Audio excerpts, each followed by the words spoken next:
We have a waiting list of about 98 people for our first 6 units that'll be ready in September. So that tells you, the demand, here in Hyannis compared to the supply. A common example of a housing market way out of balance. People clamoring for a place to live. The supply of new housing has been a trickle of what's been needed for years.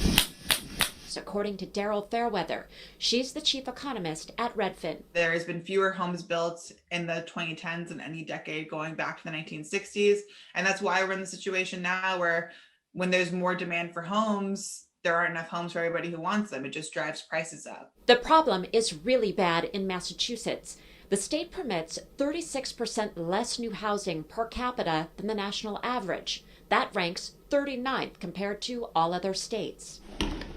Robert Brennan is the president of Cape Built and is on the board of directors for the Massachusetts Home Builders and Remodelers Association. I think in Massachusetts, one of the challenges that you start with is just a shortage of available land. So when you don't have a lot of vacant land that's available for development, you're talking about redeveloping land, and that can often be expensive, if there's something already on it.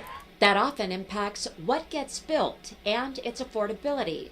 Hashkes is a realtor broker in Newton. That's why you see so many tear downs and single families being brought to McMansions. Brennan focuses much of his efforts on workforce housing, units that are affordable for the middle class. He says dealing with the rising costs of raw materials like lumber and labor is putting a new strain on all developers. It's like constantly trying to solve a Rubik's Cube, that every time you make a few moves, it makes a couple to undo itself.